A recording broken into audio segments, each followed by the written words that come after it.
Hi everyone, can you see me? Okay. Thanks, Julia. Alicia, are you here?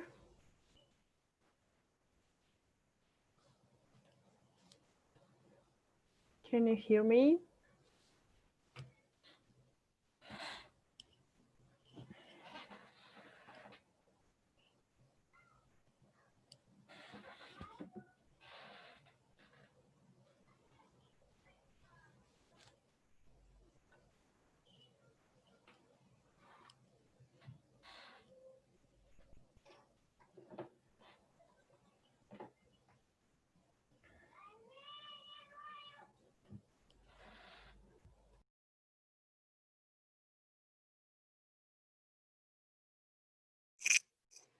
Hi, sorry, I was on a call.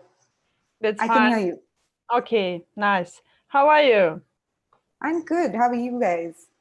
Not bad, thank you. How is everything? How is COVID and all about? It's a lot better now. They've eased a lot of the restrictions here. But yeah, we're still all working from home. Is it So comfortable for you to work from home? I actually enjoy it because I can avoid all the time I lost in traffic. So Yeah. How that's good. many hours per day? So I'm sure you must have heard of the infamous Bangalore traffic. It's an Yeah, hour I both know. ways. So gain back 2 hours of my life every day. Oh, yeah. Nice. What about you? So I live in Moscow, Russia, and we have Hmm. tough traffic as well as you Hmm. in Bangalore. And yeah, it's for me it's quite comfortable. I believe it, this is my absolutely belief that IT person do not need to go to office every single day. I Yeah. had a lot of meetings with Hmm. business, with employees, but it's not necessary to be there. I believe so. Yeah, I agree with you. I think a lot of people are beginning to realize that you don't have to be in office and Yeah. around everyone. Actually, I think you can be more productive when you're working from home. Yeah, yeah, absolutely agree. But the most difficult we have is about more working hours we have Yeah, per that's true. day from home Yeah, because you spend more than 8 hours. absolutely. Yeah, Yeah, it sort of bleeds into the other, right? It's because you don't have that opportunity to close shop and drive back home. hmm It just bleeds into that home time as well.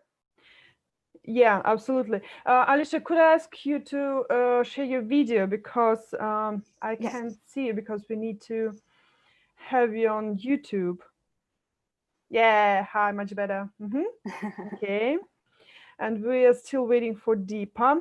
Yeah. Just small things about how are we going to be. So I'm gonna share my screen with presentation about product star and Okay. what we have for our folks and so on and so on. Then I will ask you to share your screen with your Sure. presentation. And I will, during the presentation, I will ask some questions to you and to Deepa maybe Okay. to help you understand what's going on in chat as well in YouTube. And I Mhm. will ask some questions from guys on YouTube Okay. to you, so be ready. And then I will, after your presentation, we should have a Q&A session Okay. and then I will come back to my presentation with what's going on once again in Product Stars, Okay. what kind of courses do we have, and so on.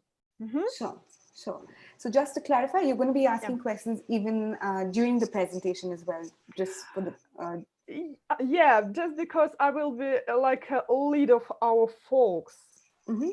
So don't be very scary. I will ask some simple questions, no worries. Of But course. just to, yeah, just to make some conversation during the presentation. It's very interesting for the our why employees for our folks to be involved. So I will be like, Sure.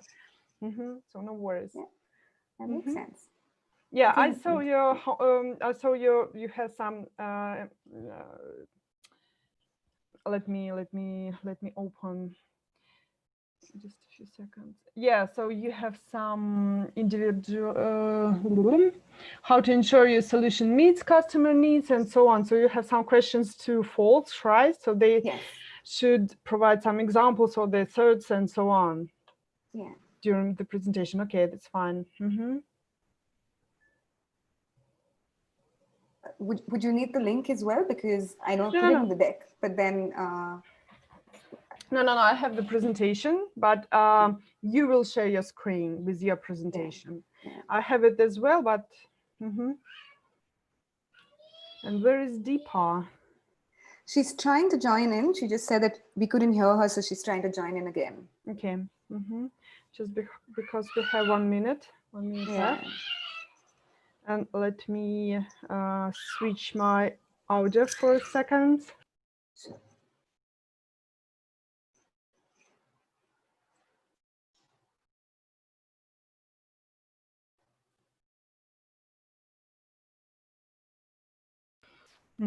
So let me check what's going on YouTube.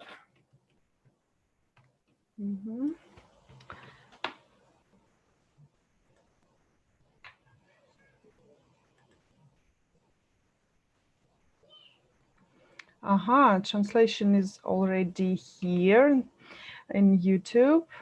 I see some likes, which is great. Hey guys, can you see and hear me?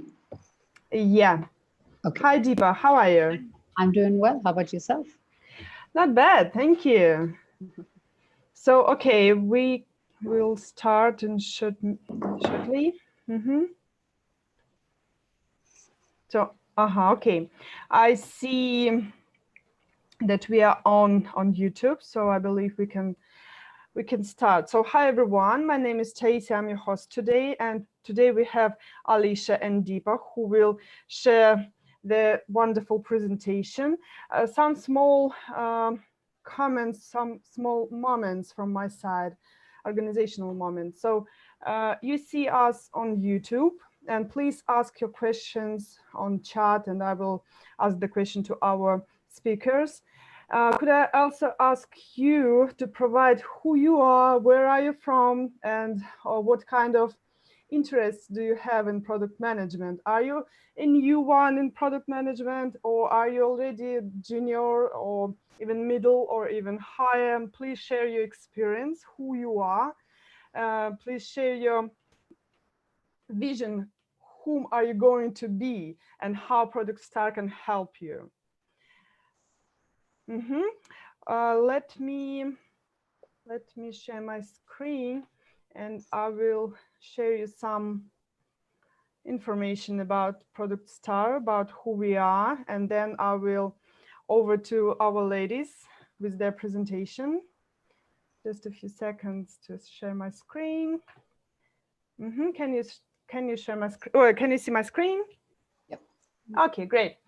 So our topic today is creating products your customers will love and cannot do without, together with Deepa Bachu and Alicia Raghavan from Pensar Design. So we will start in a few seconds, in a few minutes.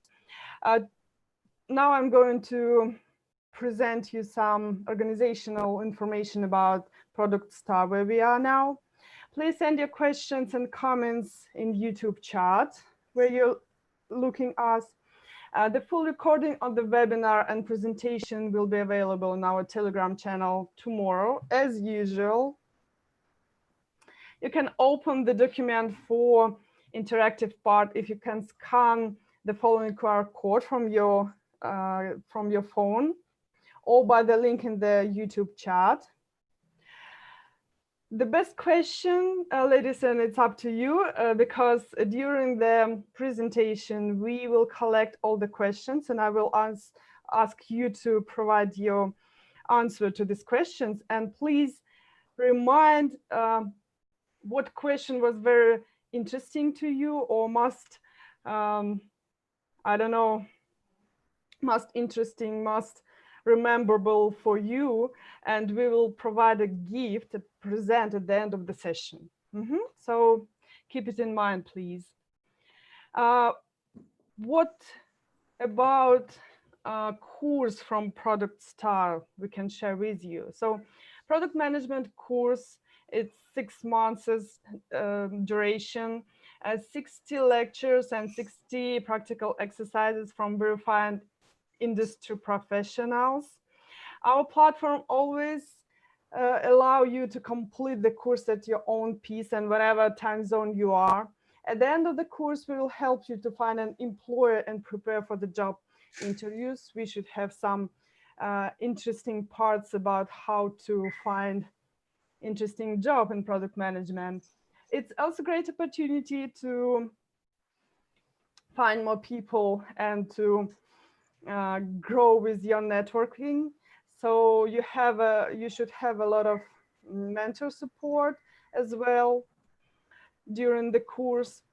So what will be in the course?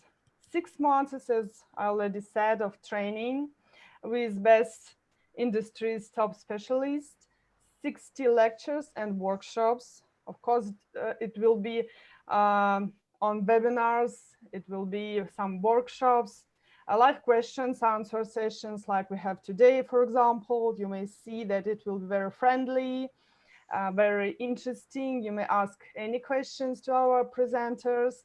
We will also provide you homework. After going through each lesson, you will be provided with video recordings of the lectures, chat logs, materials, and so on. And of course, with a homework assignment. Flexible study schedule, so you may study whenever you are on any time zone, anytime you want. Records are actually available. Graduation project, full development of your work project or pet project, which will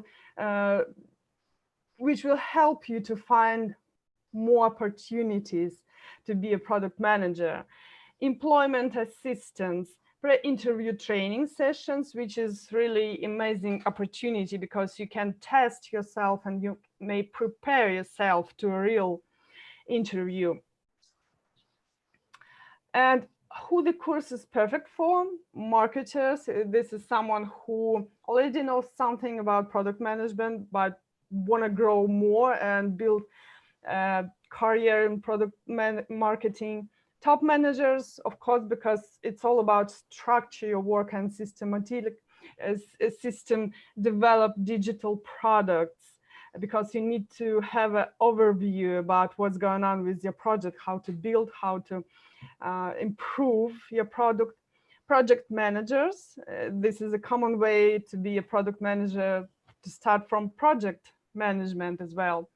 Learn about methodologies to making product decisions and some framework about projects and product management. Product managers, if you are at the beginning or you need to grow to the next stage, you want to understand more deeply, it's also for you, the course.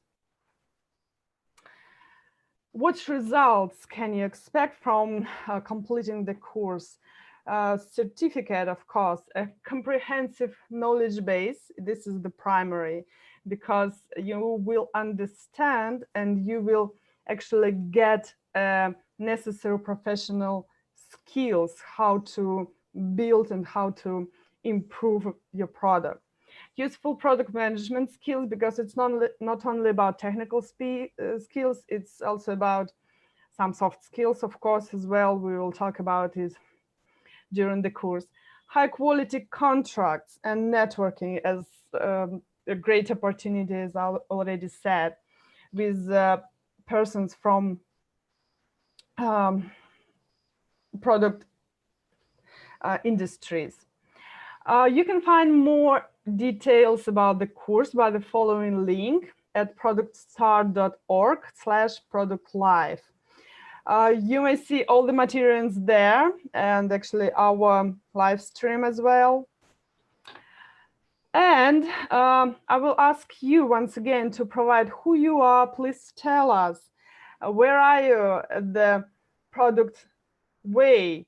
Are you at the beginning, or are you middle somewhere and you know already something about products? or you already had a lot of product and already completed some, I don't know, some companies maybe. So please share, and also share where are you from, because it's really interesting to understand that we are not only from Africa, India, and US, for example. No, we are everywhere. So please share who you are and where are you from. I will share it as well with our speakers. And ladies, over to you. Let me stop sharing my screen, and I will ask you to share your screen and start your presentation, please. Sure thing. Hi, everyone. My name is Deepa Bachu, and I have with me Alicia Raghavan. The two of us are thrilled to be spending some time with you today talking about our experiences working with products and how to create awesome products, basically. Can you just confirm that you can see my screen? Yeah. Awesome. Just gonna try to put it on presentation mode. All right. So both Ali and I, we work for a company called Pensar Design. Pensar Design is a design strategy and innovation consulting firm. We believe in helping our clients or organizations we believe in helping them by fueling growth and really helping them meet their customer needs innovatively. I'm going to just introduce Alicia. Alicia heads our design organization. And you might think, wow, what's a designer doing in a product conversation? So much of what we do with design is really about understanding the customer, then creating solutions that help delight customers. And through this process, we really do focus on what are the requirements, what are MVPs.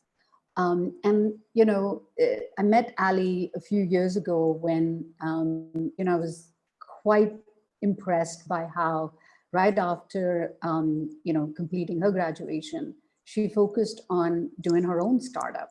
She wanted to, you know, write the rules herself, worked in a startup, and then realized that it also makes sense to work in a large company. So she worked for a logistics company where she helped them not only create the experience, but also define what the solution is. So, you know, I get the opportunity to work with Ali every day, pushing the boundaries in terms of what customers really want and pushing the boundaries in terms of how we can create those experiences that not just stop at meeting customer expectations, but really delight them. Ali? Yes. So let me introduce you to Deepa. Deepa is my boss, so let me find the right words to introduce her to all of you. But more than a boss, she's my mentor and somebody I aspire to be like. One of Deepa's many envious qualities is her ability to seamlessly combine her deep empathy to understand customers with a sound understanding of technology and product. And this ability of hers has helped multiple companies that she's worked with in a product design and product as a design and product leader. At Intuit, Deepa helped pioneer design thinking and worked closely with the Intuit co-founder, Scott Cook. One of the many products that she led, Fussell, went on to become an HBR case study and is part of their top 10 innovation must-reads. And it's continued to be taught at leading B schools today. And even after so many years of working with her, I continue to learn from her every day. And I'm really glad that all of you all get to get a glimpse of her awesomeness today. Thanks, Ali. That was really, really kind. For the next 45 minutes, 30 minutes plus Q&A, what we want to do is talk to you about how can you create products that customers simply cannot imagine their lives without. We all want to create awesome products. And to be honest, in my career, I've certainly worked on products that didn't quite elicit that, you know, emotional reaction. But luckily, I've also had the great fortune of working on products that really elicited that emotional connect, where customers simply couldn't live without my product. And what I want to share with you today, along with Ali, is how do you first understand customer needs? How do you then ensure that the solution you're creating meets those needs? and how do you measure customer success? All in service of creating products that customers simply love. I think there's a lot of emotion associated with everything that we do. If you mentally think about what products you like using and you recommend to others, there's always that emotional connection that you have. So today we really want to focus on just that. To start with, when you create products, you've got to start by understanding customer needs. Elon Musk talks about the first principles thinking. And really, it's about freeing ourselves from all the assumptions and really start to challenge the problem space from a clean slate so that we can identify and innovate ideas that are completely irreplaceable, as in people can't imagine their lives without it. A lot of times, though, as product managers, we start with deep biases. We believe we know the space. We believe we understand how customers work. We try to put ourselves in customers' shoes. But one thing that we have come to believe is that we all have unconscious biases. And these unconscious biases are perceptions of the customer that we have that are heavily influenced by our own lives, how we feel, how we interact. And these are completely unsupported judgments. And the thing is that these are unconscious. So you don't even know that you have these biases. So today we want to talk about how you move from that place of unconscious bias to conscious understanding, where you can deeply connect with the customer, not only the customer, but also the ecosystem that they work with. Who do they work with? Where do they get their information from? Who are they influenced by? So really understanding that entire ecosystem to help you, I guess, look for surprises, be curious, and truly understand what customers are looking for, so you can put at bay your own assumptions based on the new knowledge that you've acquired. This process of moving from unconscious bias to conscious understanding is easy to explain, but very, very hard to actually do. And the honest truth is that even when Alicia and I are working, we do catch ourselves with unconscious biases. But the important thing is to keep it in check and take a step back and really understand from a customer's perspective versus our own biases. So because we don't want to just throw frameworks at you or buzzwords at you, what we also want to do is give you some examples. So Ali, take it away. Yeah. So let me illustrate this through an example. We worked with this boutique training firm in Bangalore that was extremely popular and sought after by leading multinational companies for their quality of training. But as their clients grew, their clients wanted to engage with them more expansively. And so they reached out to us to be able to use technology to scale, yet deliver on the quality of training that they were so well known for. And so we began this process by conducting research with their customers across age groups, across learning profiles. Deepa, if you could move to the next slide. And as we did that, we were able to dispel some of the unconscious biases through that process. All of us began by believing that organizations and individuals wanted to learn in a more serious and professional approach because this was a professional environment. And because this was a professional environment, they wanted to learn from experts. But through the process of research, we understood that, really they were open to learning in a more fun and engaged way. And to our surprise, it wasn't just the individuals, but even the L&D departments were open to a more fun and interactive way for their employees. And also that it wasn't that they wanted to learn from just one expert. They were looking for multiple points of view. They wanted to be able to expand their perspective and enrich their learning experience. So how did we go through this process of removing our unconscious biases?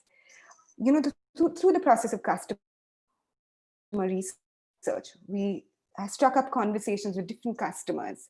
We asked them a lot of questions. We remained curious. We asked them open-ended questions to elicit stories.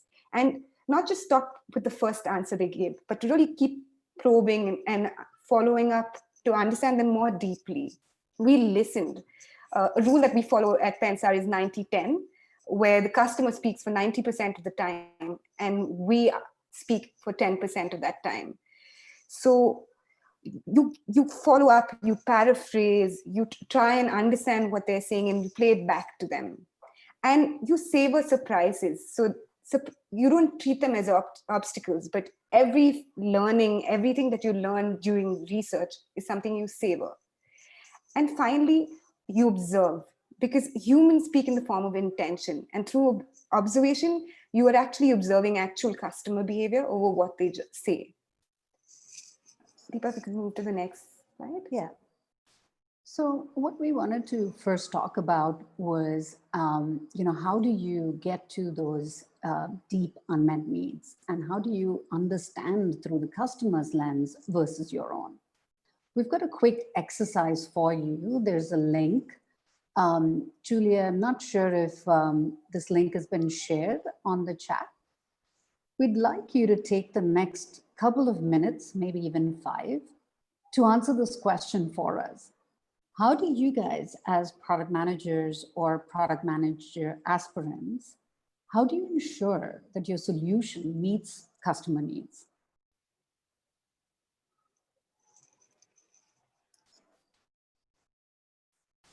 Can one of the organizers just confirm for me that you've shared this link with the audience? Okay. Just a few seconds. Okay, sure thing.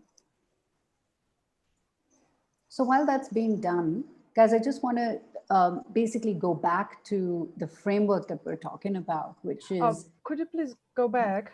Oh, sorry. Okay. Yeah, okay, thanks. Can I move the slides now? Yes, please. Okay. So I just want to go back to this framework of the first principles thinking. And of course, Elon Musk has said this, so it's heavily, heavily popularized. But the way that we think it's really important is for us to first sort of really unsee all of the biases we have.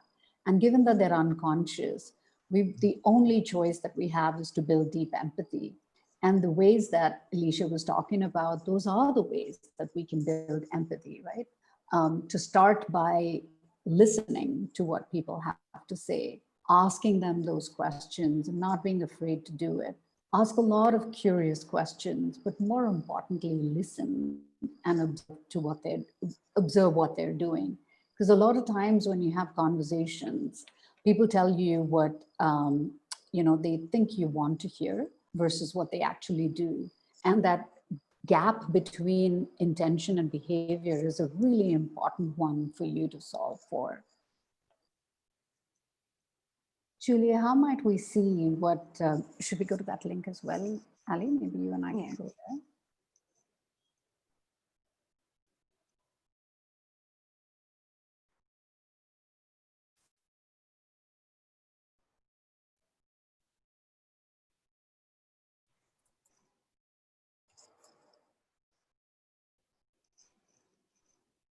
Ladies, I send a link to chat of Zoom, so you may use it. Thank you. Or do you have it? Okay. We have got it. Yeah.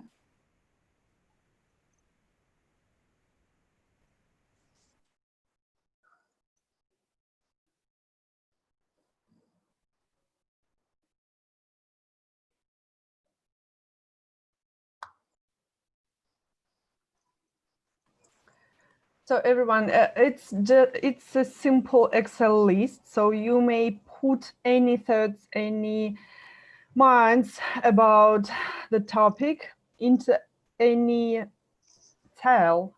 Just text, what do you think about how to ensure your solution meets customer needs? A few minutes more for you. Are you able to edit it, Ali? Because I'm not able to. I can. Okay.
If you have multiple thoughts, go ahead and please add the multiple ones. I see folks are typing in and some of you are done.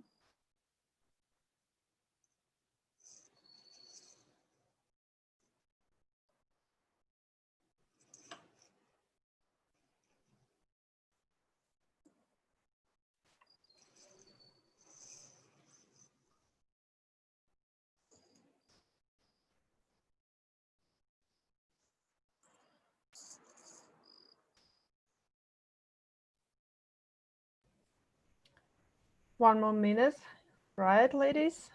Sure. Mm-hmm. Just text what do you think. All your thoughts, please. We don't have any rights or non-right answers. Just share everything you want to share or you think. Yeah, we're seeing some responses already. Julie. Yeah. Oh, Tasia, sorry.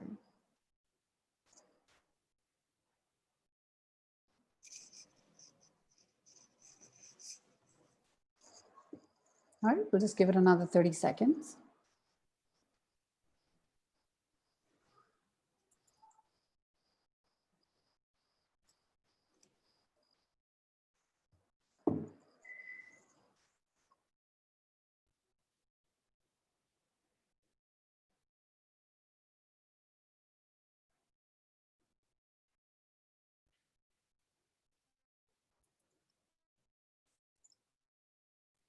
All right.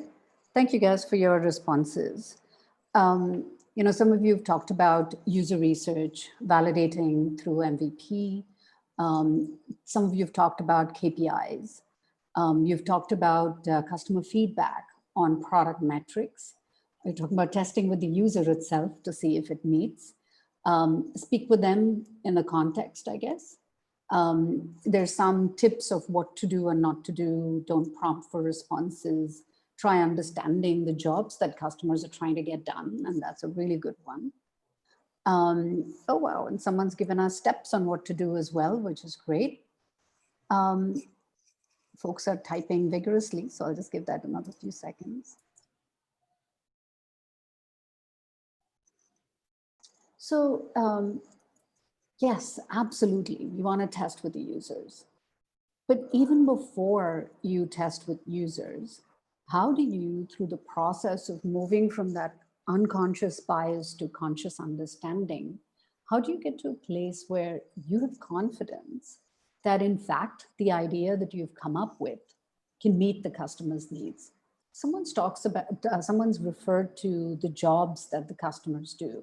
That's actually a beautiful framework, the jobs to be done framework, to look at what is the job that the customer is hiring you or your product for. And by hiring your product for that particular job, how do they want to have the job done? So, how you ensure that your solution meets the customer needs is in fact going to defining what success looks like for the customer. So I love the ideas around KPIs, love the ideas around asking customers. But more importantly, what you want to do is define what success looks like, even before you've written a single line of code, or even before you've articulated a single wireframe or a requirement. And this is really, really important. You want to write down what matters most to the customer through your conscious understanding of them.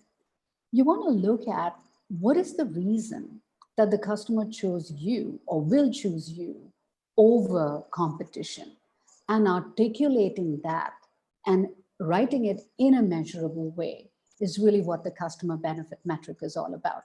So let's just take a quick example. Several of us use Amazon. If you look at streaming, solutions, we buy on Amazon, we maybe watch and stream on Amazon. So if you think about your e-commerce experience, what are a few non-negotiables? The reason why you choose Amazon over the several other solutions that might exist. Same thing, you want to identify, in the case of this learning solution, What is the reason the customer would choose our learning solution over the several other learning solutions that exist in the market?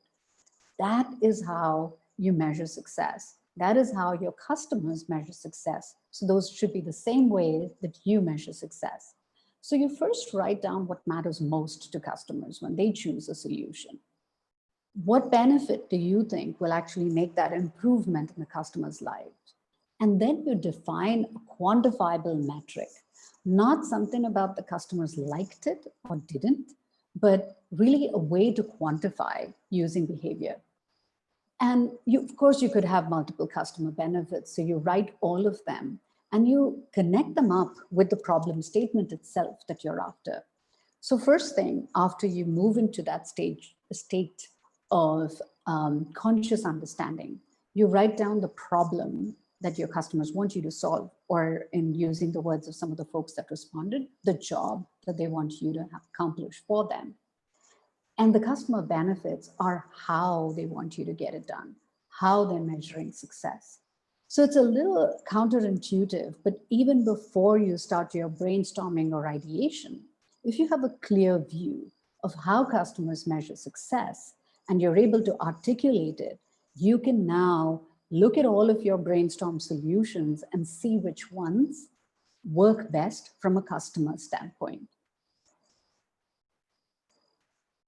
Ali mentioned that I worked at Intuit. One of the big takeaways for me from Intuit was ultimately you want to get to delight and you want to create those solutions that customers simply can't live without and simply can't stop talking about. They're recommending it to others. But at the bottom of the pyramid is really benefits that you care about. If you focus on that first and simply do a kick-ass job at what the customer wants you to do, how they want you to fulfill that job, you then layer on ease and positive emotion to get delight. But unless you have that core job that you're doing extremely well in a way that customers care, it doesn't even matter if your solution is easy to use or if you're bringing in delight by surprising them. That improvement in the customer's life, you want to actively write down that benefit, write it down in a measurable way, and continuously and constantly measure it right from when you've started to ideate. Ali, do you want to talk about this? Or should I? I can as well. So in the case of the learning firm, the training firm, the benefits were fairly clear.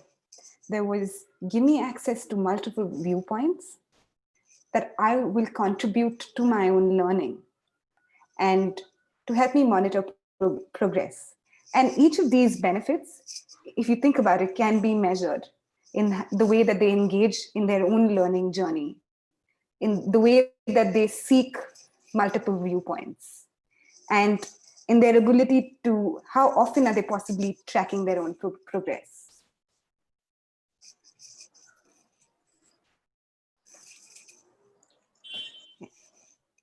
So we then want to move to how do you measure customer success? So the first thing that we talked about is, how do you, sorry, just give me 1 second. Sorry, I just lost my screen.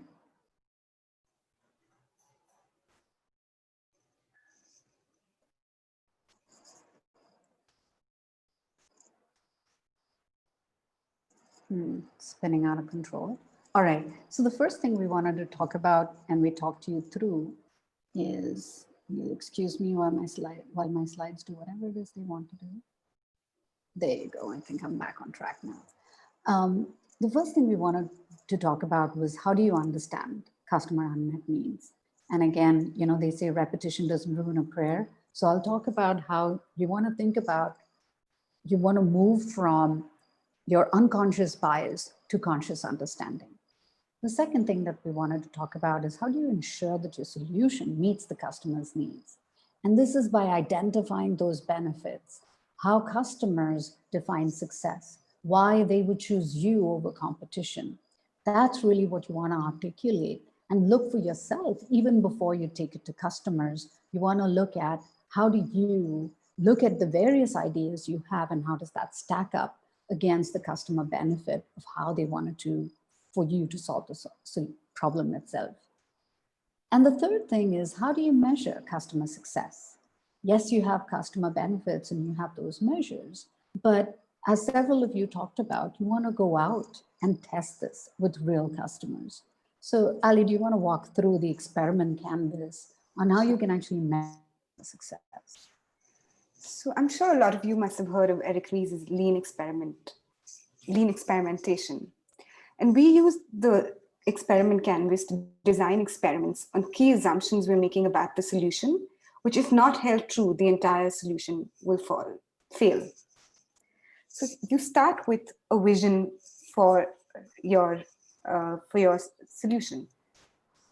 You go down to detailing out what was your idea for that challenge. Then you list out all your key assumptions about the idea, which, like I said, if not held true, the entire solution would fail. Then for those assumptions, you write down a few hypotheses that support solutions or features that support that leap of faith assumption. And for those hypotheses, you begin to design experiments with clear metrics so that you can measure the behavioral response of your customers. And on completing that entire cycle of running those experiments, you come back to the canvas and you reflect on the results. And when you reflect on the results, you will have a clear understanding of whether I should move forward with the solution. Should I pivot? Should I tweak it? Should I build it? Should I iterate on it?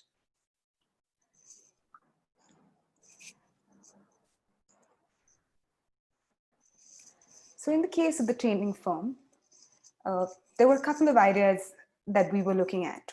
One was a network for learning, a platform where mentors and mentees could connect with each other and allow each individual to have multiple conversations with different mentors.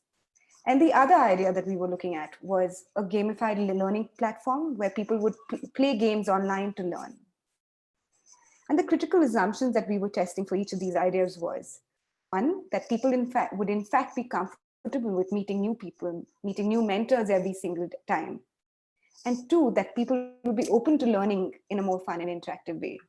And if you look at these assumptions, if either of these were not held true, those ideas would fail. So we actually ran multiple experiments, but I'll showcase two of those experiments to you. In the case of the mentor and mentee, we actually sent out emailers to L&D professionals, mentors, and working professionals, inviting them to sign up on this platform, this networking platform, through a link. And in the case of the gamified learning, we took the help of our illustrator and created a comic strip for a learning module. And we sent it out to recent trainees of the training firm to take an assessment and see if they would come back for more. And here's how it went. In the first experiment, what we saw was that it was only mentors and maybe a few L&D professionals that signed up, but not a single working professional signed up. So while mentors were open to and were looking to take, share their learning and wisdom with mentees, mentees were looking for a more personal connection and mentorship. In the second experiment, much to the surprise of the training firm, people actually really enjoyed the comic strip and that fun, interactive way of learning. We had a lot of people who actually reached out to ask for the second module. And so in a very short period of time, this was a matter of 1 to 2 weeks, and without writing a single line of code and spending a lot of money, we were able to determine what solution would work for the customer and the training company, and determine what customer success would be.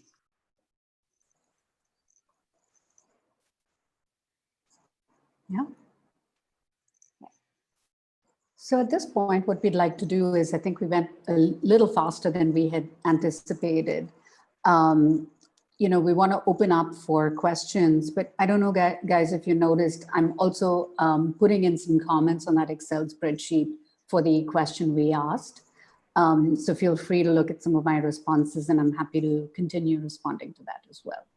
But at this point, if you have any questions, please ask them. Yeah, we have some questions. So let me ask.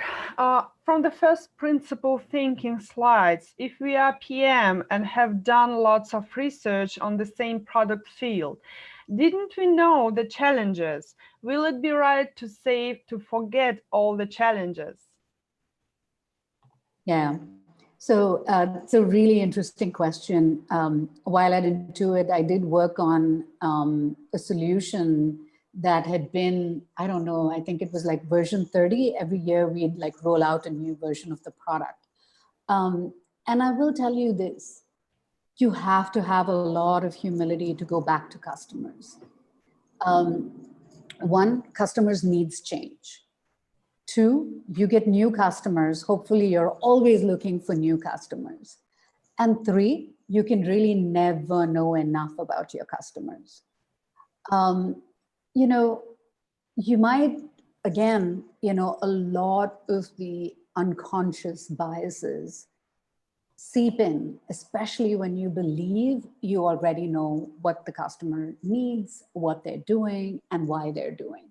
So I would say, you know, go out, have that conversation, and identify and really think through some of those biases that you might have. Savor surprises as we think about it. It's rare. I mean, I've worked in enterprise products as well as consumer products, and I would say I still learn every single time I go talk to a customer. Products get complicated over the years. And the product that I was talking about, where it was, you know, version 30 or 20 plus, the product got really, really complicated. So from time to time, you have to come in and you have to refresh. You want to acquire new customers. You understand those needs and figure out how to accommodate those in your already large product. So I would say even more so, you've got to go to first principles thinking when you are working on a product that's not a version 1 or a version 5, but a version 20. And it takes a lot to have that humility to go in, have that conversation and learn and savor those surprises. You know, at Intuit, Scott Cook, the founder, used to always talk about how they dismissed the surprises for a long time. And it wasn't until they started savoring those surprises that they said, wait a second, what is happening here? And we can't ignore this anymore. Let's really solve that problem. That's when Intuit grew from being, you know, a small company to a much larger company. So savoring surprises, really, really important. First principles thinking, even more important for legacy products and B2B products. Absolutely agree. Thank you, Deepa. We have a question from Scrum product owner at the Life company in Bangalore. How would you differentiate empathy map and unconscious bias to? Oh, sorry, my English is so bad. No worries, I got it. But how do you differentiate between empathy map and unconscious bias? Yes. Yeah. Got it. So the empathy map is a fabulous tool. And it's a tool where after you understand or connect with customers, you're able to do, what did the customers say? When the customer was saying this, what were they doing? When they were saying and doing this, what were they feeling? And if you connect all the three to understand really what is the customer's belief system, what are they thinking? When you do this entire circle, you come up with what we call insights. You come up with unexpected connections that you didn't already see.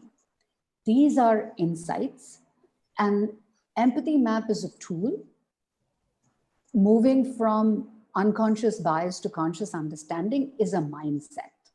You know, a lot of times, and I fall into this trap myself. Oh yes, we know the customers. We know, we've done research. We did it last year. Let's just do a survey and let's figure out what has changed. that doesn't work because again, you've got a lot of unconscious biases that have just sort of piled up. So what we're talking about is, again, having the humility to go out and talk to customers, observe them, interact with them and their ecosystem. What you get from that, you will put in an empathy map and synthesize that. So you use both those in conjunction. Yeah, agree. Thank you, Deepa. What is the hardest, most annoying part about customer success? Annoying, sorry. I'm sorry, can you say that again? Yeah. What is the hardest, most annoying part about customer success? What is the hardest, most annoying part? Ali, you want to take that? Yeah, I think initially, sorry about the background noise, but initially I think people are so excited about solutions that you just want to go ahead and build it out. So I think the patience to stick with it and run experiments and test those assumptions, because you're so gung-ho, you're like, I already know the solution will work. And I think for a lot of people, that's the annoying part about measuring customer success, because you want to go ahead and start building this product and take it to the market. So sticking with it a little bit longer to really test that customer behavior before you can build it out. And sometimes, for example, if your assumptions turn out to be not true, then that can be a little bit annoying and a little bit hurtful. But if you truly believe in your customers and you stick with it and again, savor surprises even at this moment, to say that you really want to build this right by the customer, then it won't really be annoying because the final result will truly be more delightful even for you. Yeah, just a quick story. We had, doing some work in the US with retirement planning. We had a focus group and, we brought a bunch of people in the room and everyone was telling us, the single most financial job that's keeping me up at night is I don't know when I can retire. And I'm not at retirement age right now, but not having a plan for retirement brings a lot of stress. And so we created that product, we beautifully designed it. And when we started running experiments, no one even wanted to interact with the solution. And that should have told us something, but we didn't listen then and we kept moving and moving forward. So I think sometimes your own biases, as Alicia said, can come in even at the stage of experimentation. So for you to just really take that step back and say, all right, you know what, I'm going to be maniacally obsessed with the problem, not my solution. I'm going to just completely I'm going to be obsessed by solving that problem and solving it right.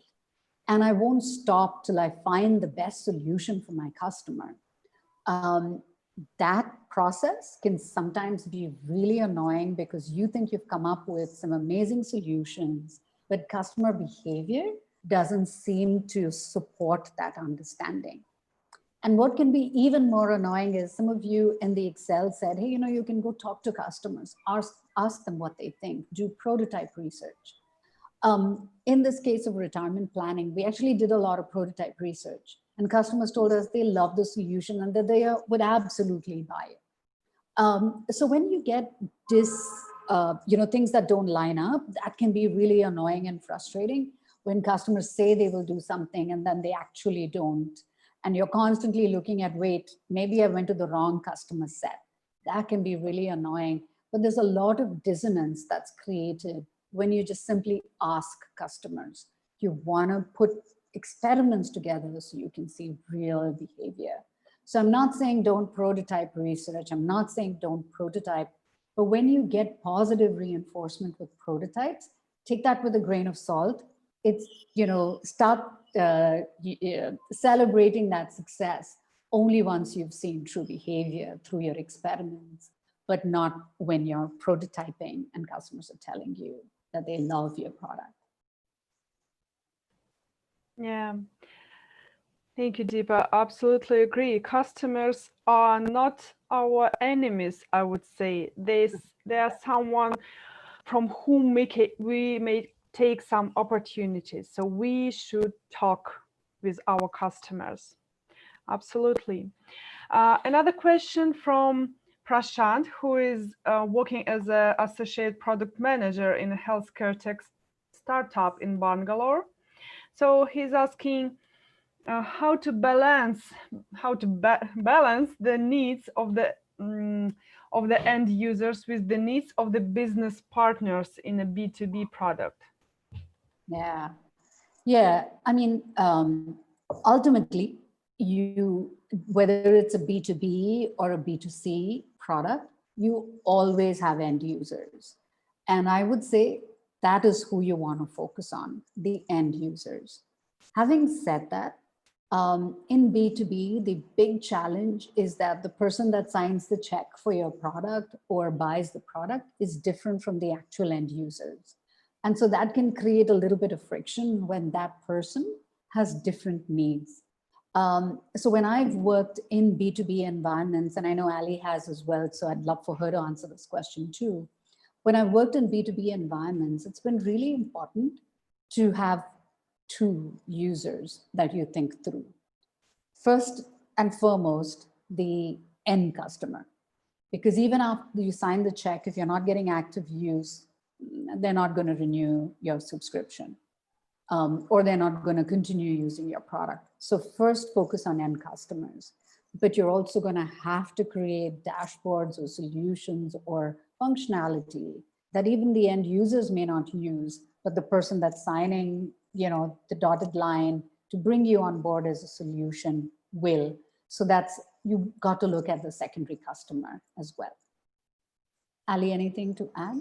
I think the other thing that I would add is, because you have these two users and you have people within your organization that, the business side of it that you need to convince as well, is to sort of take customer stories and evidence to them as well, to build that evidence that, this is something that the product requires, to sort of get them to also buy into that solution and why you're doing that. So, I mean, we've done things like take them for customer interviews, take recordings of customer interviews, or take videos of customer interviews, because unless they hear it directly from the customer's mouth, no matter what you say, you're not going to be able to necessarily convince them. So it definitely helps to take them along in that journey so that they understand why you're possibly recommending a particular change in that product. Thanks, Ali. Yeah. Another question, maybe not a relevant question, but your slides are so trendy, so attractive. What's the tool used? Oh, we've got some fabulous designers, but this is Keynote. And we believe in hand sketching everything. So these are all just, using Illustrator, and it's Keynote, that's all. But thank you, appreciate it. Yeah. It's really, yeah. What if the customer do not understand the plan? What if the customer do not understand the plan of action you designed with the mindset of the customer? What to do in this case? Yeah. Oh my gosh, if you understood the mindset of the customer, there's no way they won't use the product. There's just simply no way. If that happens, maybe we didn't understand the customer to begin with, right? Like the retirement example I gave you. We clearly didn't understand that that's what they desired, but wouldn't spend 2 minutes doing. When you understand the true mindset of a customer, there's just no way they won't use your product. Simply no way. That just will not happen. Yeah. Sorry, probably not the answer you want to hear, but something is disconnected then. It's realistic answer, so thank you. Thank you for your reply. Will this first thinking principles work in PM is technically strong and customer is from non-technical background? Sometimes customer may ask silly requirements. Yeah, So the important thing is when we say listen to your customers, it's not listen for requirements, right? You cannot, and please do not listen to customers when they say, I want this feature or I want that feature. The question to ask then is, why do you want that feature? What would that do for you? Because as a PM, as the CEO of the product, what you have to do is really understand why they want the feature that they do. If you go to a doctor, it's, there are people, like my mom's a full-on hypochondriac. So she would go in and say, I think I have this, and ask the doctor to prescribe certain medicine. The doctor doesn't do that. The first thing they ask is, what are your symptoms? Why is it that you want us to prescribe this medicine? How are you feeling? So our jobs as product managers are exactly that. When people ask you for features, note it down, but more importantly, understand why. They're not going to be able to tell you what features you should add, but they'll tell you what challenges they have with your product. So please don't listen to their requirements, listen to their asks and understand why they're asking what they are, and then turn that into a requirement versus listen to those silly features that people are asking for. Yeah. It's usually a red herring, as they say. I think I'd add that you also see how they're overcoming that challenge today, because that may give you a sense of additional jobs and pain in the jobs that they're trying to do. Totally. I think as product managers, one of the things that we're very, very guilty of doing is write requirements like one-click access, everything in one place. That really doesn't make any sense. Really look at why. I mean, if you're providing so much delight and usefulness in your feature, let it be 2 clicks. It doesn't matter. So I think a lot of it is people say, oh, you know what, I don't have time, so I want one-click access. Why don't you have time? What are you looking for that one-click access? And really, what would they do in that split second that it takes to make that second click, right? The content is probably not relating to them. There's a skip button all the time. Maybe you don't have one in your product. So, really think about the requirement and write your requirements from a customer job and need standpoint. Yeah, thank you. So we just have some small comment that folks agree with answers, and they provide thank you so much to you. Okay, we don't have more questions, and if you don't mind, I will share my screen because we still have something to say, and actually let's do not forget about our presence. So let me share my presentation. Okay, ladies, first of all, thanks a lot for all your presentation and for your answers. It was very interesting and helpful. So what's next during today's meetup? Some more information about Product Star course. Let's give away some gifts. As usual, homework assignment. We will provide you some homework. And we answer any remaining questions you may have. So once again, about online course. It's course called Profession Product Manager. So duration 6 months. It's absolutely online, so wherever you are, in any time zone, any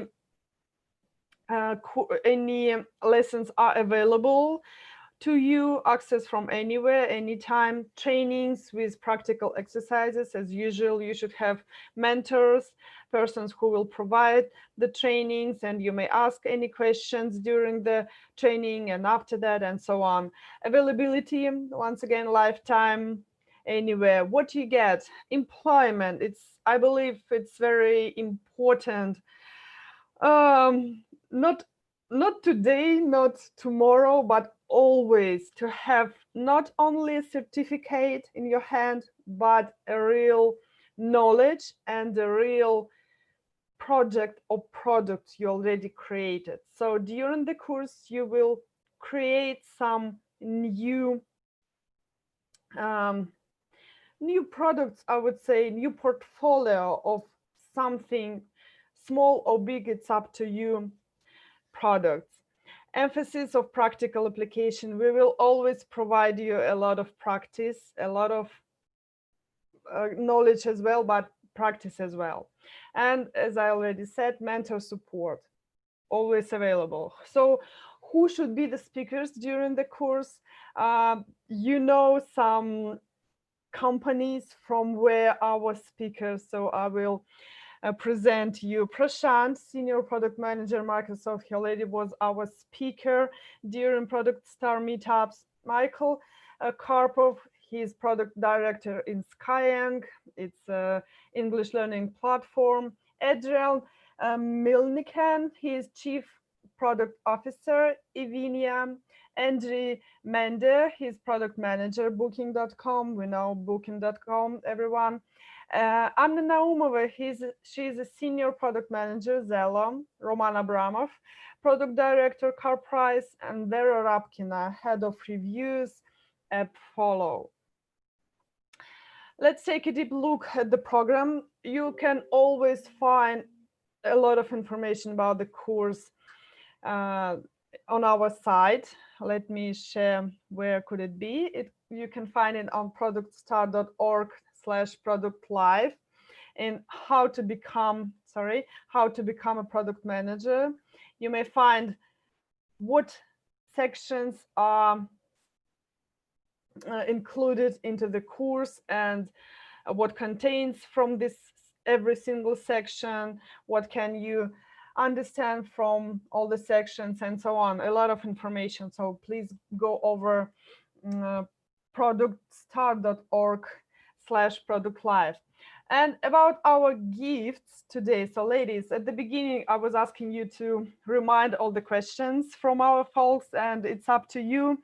The best questions will receive cool gifts at the end of the session, and it's a book from Amazon, Hooked: How to Build Habit Forming Products. So ladies, over to you. What was the question, I don't know, most impressed or most interesting to you? Just one question? Yes. Okay, wow. Not ready to one.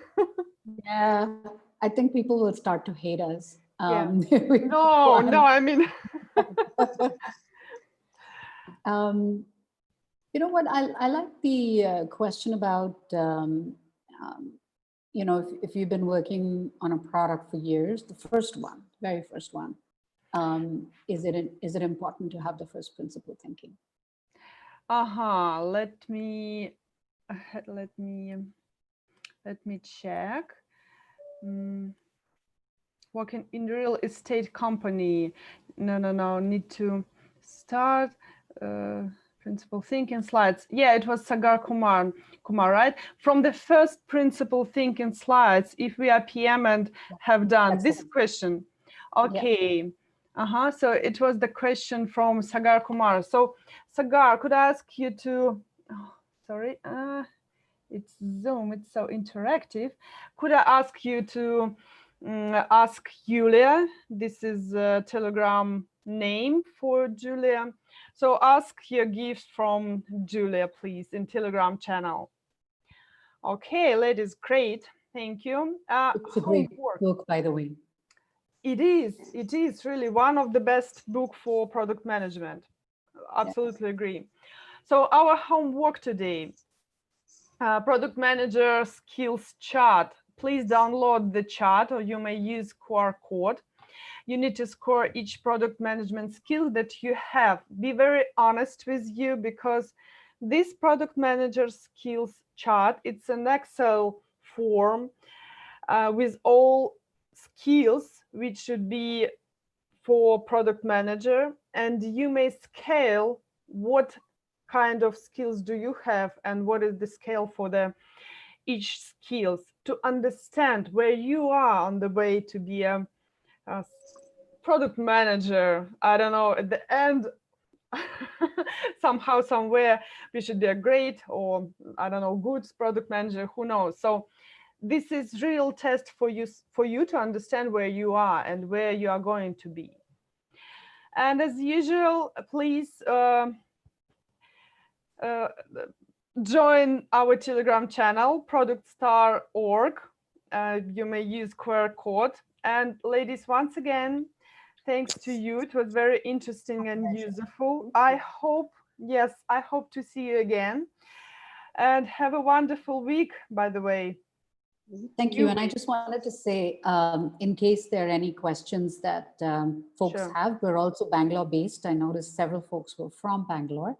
We're also Bangalore based. So please feel free to just shoot us an email, Deepa@pansardesign.com, Alicia@pansardesign.com, and we'll be happy to answer them.